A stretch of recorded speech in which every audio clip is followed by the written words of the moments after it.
Excellence. Previous lecture में हम लोगों ने कुछ फॉर्मूलाज डिराइव किए थे। आई होप आप लोगों ने वो सारे याद कर लिए होंगे।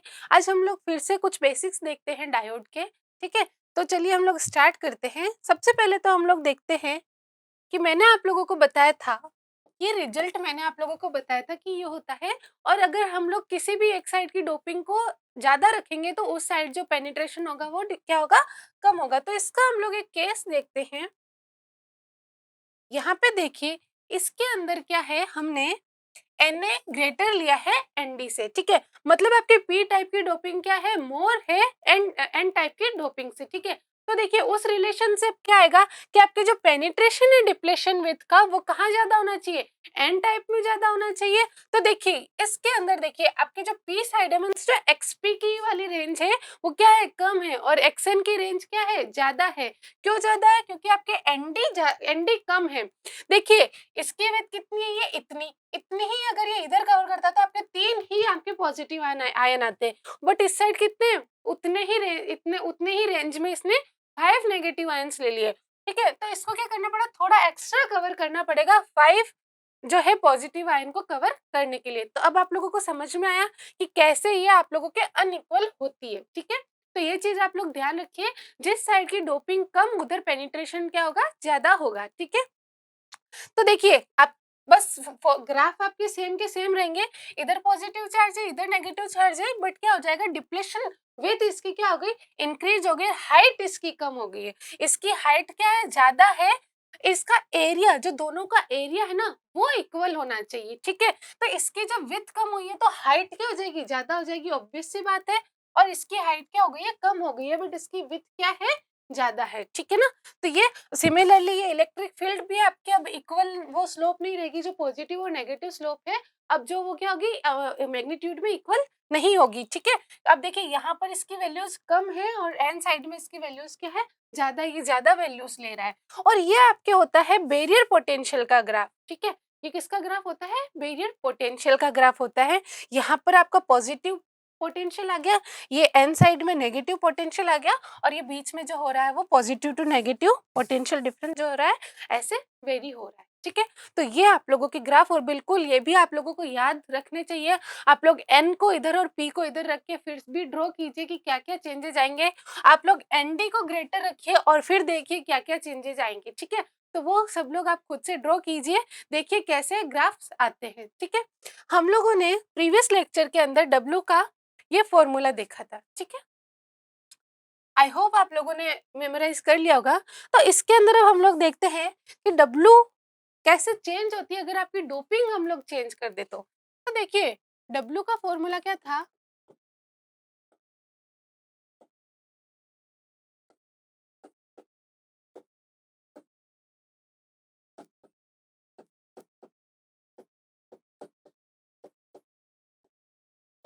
ये था आपके डब्ल्यू का फॉर्मूला। ठीक है, ये वीबीआई क्या था,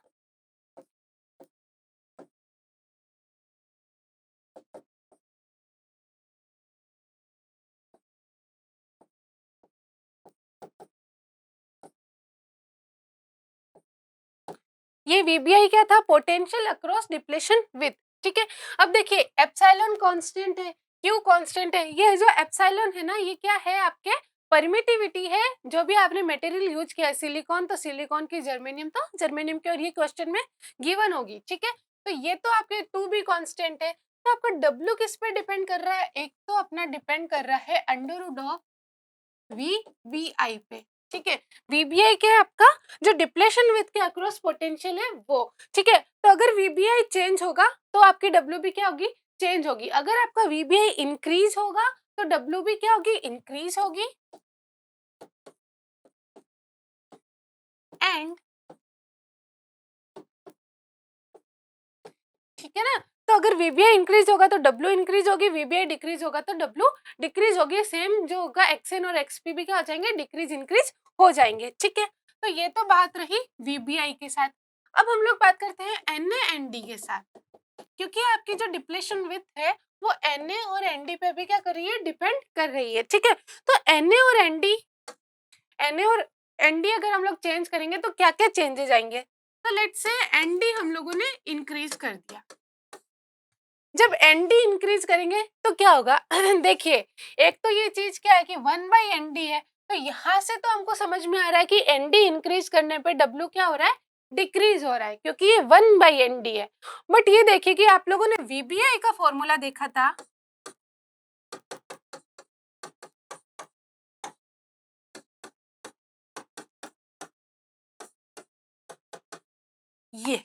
ये हमारा वीबीआई का फॉर्मूला था। तो वीबीआई भी किस पे डिपेंड कर रहा है, एनडी पे।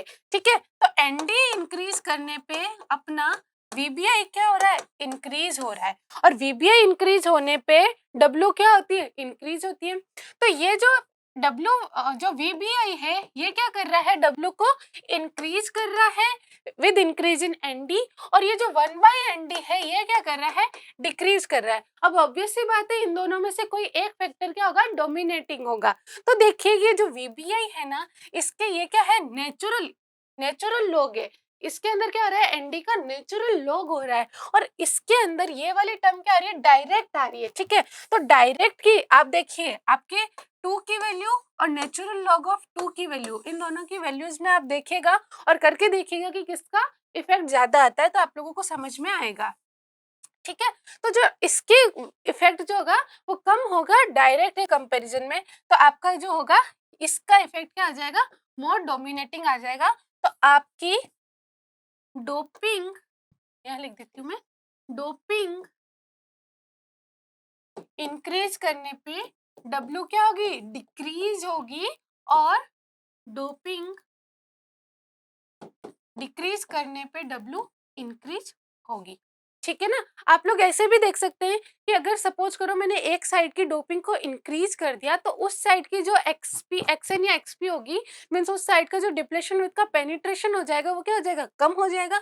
जब वो कम होगा तो ऑब्वियस सी बात है जो ओवरऑल डब्ल्यू है वो भी क्या हो जाएगी, कम हो जाएगी। एंड सिमिलरली रिवर्स केस के अंदर भी जो हो जाएगा वो ये चीज हो जाएगी। तो आपको ये भी बिल्कुल माइंड में सेट करना है। ठीक है, और डब्ल्यू जो होती है वो प्रोपोर्शनल होती है, इनवर्सली प्रोपोर्शनल होती है 1/√ऑफ डोपिंग के। ठीक है, ठीक है, यहाँ पर तो ये क्या है, डायरेक्टली प्रोपोर्शनल हो रही है रूट ऑफ बैरियर पोटेंशियल के, और इसमें इनवर्सली प्रोपोर्शनल हो रही है रूट ऑफ डोपिंग के।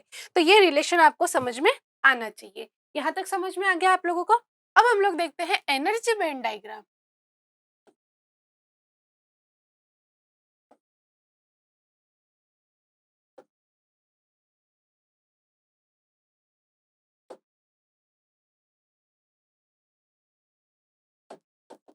तो देखिए, डायोड का एनर्जी बैंड डायग्राम हम लोग देखते हैं जब डायोड आप लोगों ने इक्विलिब्रियम पे रखा है तब।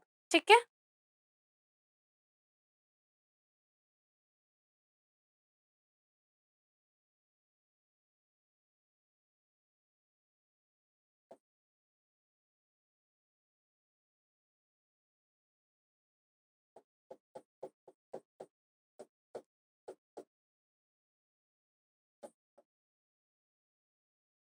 देखिए ये आपका पी टाइप है, एन टाइप हो गया, डिप्लेशन विथ हो गई।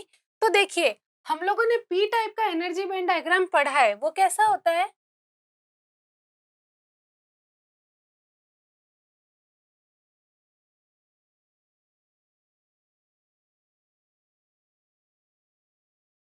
ठीक है। आपके पी टाइप के एनर्जी बैंड डायग्राम के अंदर ये क्या होता है, ईसी होता है।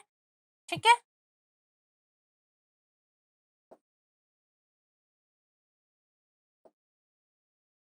और ईवी होता है। ठीक है, तो पी टाइप के अंदर आपका जो ईएफ होता है वो कहाँ होता है, ईवी के पास होता है। ठीक, तो देखिए हम लोग ईएफ को कहाँ ड्रॉ कर देते हैं, ईवी के पास ड्रॉ कर देते हैं, ये हम लोगों ने कर दिया ड्रॉ। ठीक है, अब देखिए ये जो पीएन डायोड है ये किस पे, इक्विलिब्रियम पर है। इक्विलिब्रियम पर मैंने आप लोगों को बताया था, equilibrium means no net current. ठीक है, नेट करंट आपकी 0 है। उस केस के अंदर जो फर्मी लेवल होता है वो एक्स के रेस्पेक्ट में क्या होता है, वेरी नहीं करता है। तो इसका जो ग्रेडियंट होता है D E F by D x वो क्या होता है, 0 होता है। याद है ना आप लोगों को, ये मैंने कराया था। तो इसका मतलब ये हमारा ईएफ है, ये क्या है, फर्मी लेवल है। तो ये ईएफ क्या होगा, पूरे सेमीकंडक्टर पूरे डायोड के अंदर कांस्टेंट रहेगा, मींस यहाँ से लेके यहाँ यहाँ की जो x की वैल्यू है वहां से लेके यहाँ तक में क्या रहेगा, सेम रहेगा, थ्रू आउट कॉन्स्टेंट रहेगा। ठीक है, तो इसी को मुझे क्या करना है, कंटिन्यू करना है।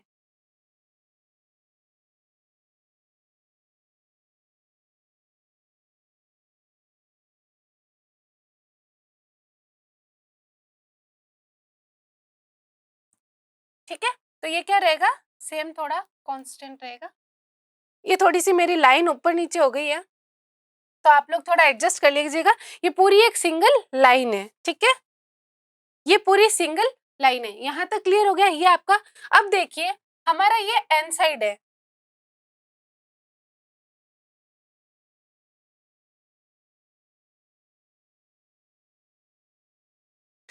अब देखिए एन साइड के अंदर क्या होता है, जो ईएफ होता है ना, ये एक बार मैं नाम लिख देती हूँ,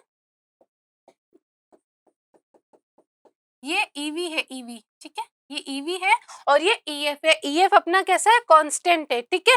तो देखिए जो एन साइड होता है उसके अंदर ईएफ के पास कौन होता है, कंडक्शन बैंड होता है, ईसी होता है। तो इसका मतलब अब ईसी जो होगा वो यहाँ नहीं आके कहाँ आएगा, यहाँ आएगा, ठीक है, ठीक है। तो ये अपना कितना क्या हो गया, ईएफ हो गया, ये ईसी हो गया और ये ईवी हो गया, ठीक है। तो देखिए क्योंकि और ये अपना गैप कितना इजी है और ये इजी गैप मेंटेन करना है इसको, तो ईवी भी क्या हो जाएगा, नीचे सरक जाएगा। तो देखिए यहाँ पर आप समझिए कि आपका जो ईएफ है वो तो क्या है, कांस्टेंट है, बट आपके ईसी जो है वो क्या आ रहे हैं, कॉन्साइड नहीं हो रहे, ईसी आपके सेम नहीं है। तो इसलिए हमारे पास अब क्या आ गए, अलग अलग ईसी आ गए, कंडक्शन बैंड और वैलेंस बैंड के आ गए, अलग अलग आ गए। तो पी साइड वाले को मैंने नाम दे दिया ईसीपी, एन साइड वाले को नाम दे दिया मैंने ईसीएन, और सिमिलरली इसका नाम ईवीपी एंड ईवी एन हो जाएगा, ठीक है। एफ पी और एफ एन भी हम लोग नाम दे देते हैं क्योंकि आगे जाके ये क्या होने वाले हैं, चेंज होने वाले हैं।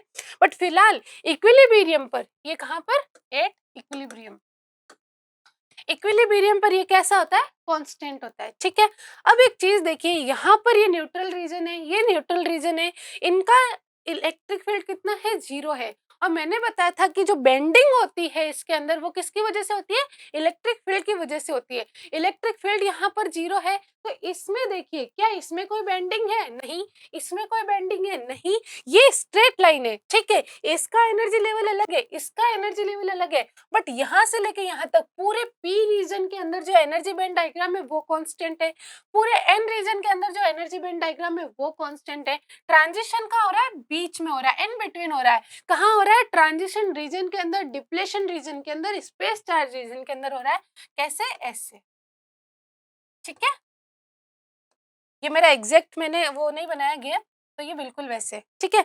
और देखिए यहाँ पर इलेक्ट्रिक फील्ड आपका कैसा है, नॉन जीरो है, यहाँ पर आपके इलेक्ट्रिक फील्ड की वैल्यू है, तो इसीलिए आपका इलेक्ट्रिक फील्ड है, तो डीई बाई डी एक्स आपका क्या है, इलेक्ट्रिक फील्ड आपका वेरी हो रहा है किसके साथ, D E by D X non zero आ गया, और वही क्या होती थी आपकी, इनकी स्लोप होती थी, तो यही क्या आ जाएगा आप लोगों के जो ट्रांजिशन रीजन है उसके अंदर आपके इलेक्ट्रिक फील्ड क्या जो एनर्जी बैंड डायग्राम है वो क्या हो रहे हैं, चेंज हो रहे हैं, वेरी हो रहे हैं, कांस्टेंट नहीं है, ठीक है। एक चीज आप लोग यहाँ पे नोट कीजिए कि आपका ईसीपी जो है वो हायर लेवल पर है और ये लोअर लेवल पर है, ठीक है। तो इसका मतलब ये नहीं है कि यहाँ पे पी साइड में इलेक्ट्रॉन की वैल्यू ज्यादा है, इलेक्ट्रॉन्स तो यहीं पर ज्यादा है, बट इसका जो यहाँ पे इलेक्ट्रॉन्स है ना उनकी एनर्जी हाई है। इसका मतलब क्या कि जो यहाँ से इलेक्ट्रॉन यहाँ जाएगा ना, मीन्स यहाँ से इलेक्ट्रॉन को यहाँ जाना है, इसका मतलब क्या कि उस इलेक्ट्रॉन को ECN से ECP जाना है, ठीक है।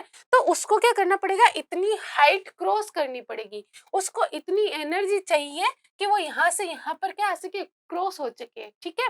और मैंने आप लोगों को बताया था कि एनर्जी बैंड डायग्राम के अंदर हम लोग सिर्फ ड्रिफ्ट को शो करते हैं, ड्रिफ्ट प्रोसेस को शो करते हैं, डिफ्यूजन को शो नहीं करते। तो देखिए ड्रिफ्ट इलेक्ट्रॉन का कहाँ से कहाँ हो रहा है, इधर ही तो हो रहा है। तो देखिए इसके अंदर भी ऐसे ही हायर एनर्जी लेवल से लोअर एनर्जी लेवल, तो आपके इलेक्ट्रॉन इधर से ड्रिफ्ट हो रहे हैं, और डिफ्यूजन में क्या कर रहा है, ये इलेक्ट्रिक फील्ड क्या कर रहा है, बैरियर क्रिएट कर रहा है, ठीक है ना। हम लोगों ने बताया था इस इलेक्ट्रिक फील्ड की वजह से बैरियर आ गया, तो ड्रिफ्ट की वजह से क्या आया, बैरियर आया है, ठीक है। यहाँ से यहाँ के इलेक्ट्रॉन को यहाँ जाने के लिए, इसलिए यहाँ के इलेक्ट्रॉन को यहाँ जाने के लिए जो इलेक्ट्रिक फील्ड है, जो ड्रिफ्ट है, वो बैरियर आ गया, इसने इतना अमाउंट का एक बैरियर बना दिया, ठीक है। अब इतनी एनर्जी उसको क्या है, रिक्वायर्ड है इसके अंदर, ECP के अंदर जाने के लिए। ठीक है?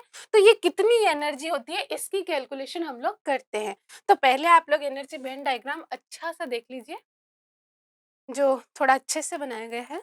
तो ये देख लीजिए, ये अपना ईएफ हो गया, पूरा कांस्टेंट हो गया, और ये ईवी पी साइड का है तो अपना ईवी इस ईएफ के पास आ गया, और ये गैप इसको क्या मेजर करना है, ईजी मेंटेन करना है, तो उस अकॉर्डिंग अपना ईसी ऊपर आ गया।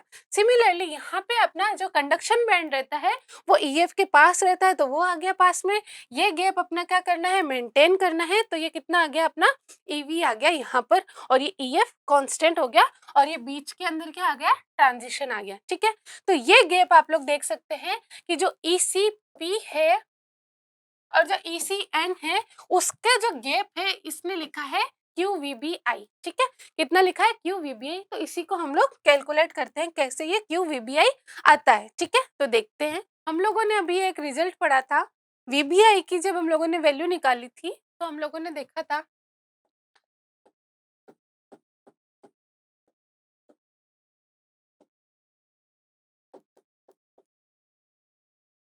ये हमारा एक रिजल्ट आया था। ठीक है, आप लोग चाहो तो इसको NN/NP से भी कर सकते हो, मैं आप लोगों को इससे करवा रही हूँ।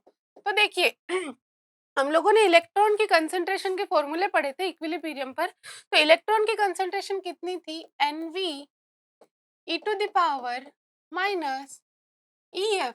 अब सिंस थ्रू आउट पूरा EF कांस्टेंट है तो मैं यहाँ पर अलग से मेंशन कर नहीं कर रही हूँ EFP और EFN, क्योंकि दोनों जगह सेम है। तो कितना हो गया, EF माइनस EV। अब ये कौन से साइड के, P साइड के होल्स है, तो यहाँ पर मैं मेंशन कर देती हूँ P। ठीक है, divide by exponential of minus EF minus, अब ये कौन से है, N साइड के होल से, तो मैं मेंशन कर देती हूँ EVN। ठीक है, ये किसके इक्वल है, e to the power QV not by QVBI। कभी कभी क्या है, वी नॉट भी यूज लेते हैं, VBI भी यूज लेते हैं। तो आप लोग माइंड में रखिए कि यहाँ पे मेजर पोटेंशियल आता है। ठीक है तो देखिए NV से NV कैंसिल हो जाएगा, ये ऊपर चला जाएगा, तो कितना आ जाएगा, e to the power minus का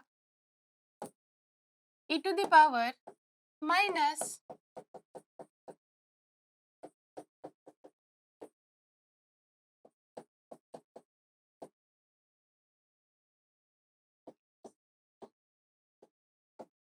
ठीक है, ये आएगा minus EF plus EVP plus EF minus EVN equals to, ठीक है। तो देखिए ये e टू द पावर और एक्सपोनेंशियल कैंसिल हो जाएगा, सेम ही है, लिखने का तरीका अलग है। आप लोग ऐसे लिखते हैं ना, एक्सपोनेंशियल की power QV not by KT, या फिर e to the power QV not by KT, both are same, बस रिप्रेजेंटेशन अलग अलग है। तो ये e टू द पावर और e टू द पावर क्या आ जाएंगे, कैंसिल हो जाएंगे, तो रिमेनिंग हमारा ये बचेगा। तो देखिए आपका EF से EF भी कैंसिल हो जाएगा, तो कितना बचेगा, EVP माइनस का EVN। ये क्या है, देखिए EVP माइनस EVN मतलब P साइड का जो आपका वैलेंस बैंड है और जो N साइड का वैलेंस बैंड है उनके बीच का डिफरेंस कितना है, वो कितना आया, Q इंटू VBI। ठीक है, सिमिलरली आपका जब आप उससे निकालेंगे, इलेक्ट्रॉन से निकालेंगे,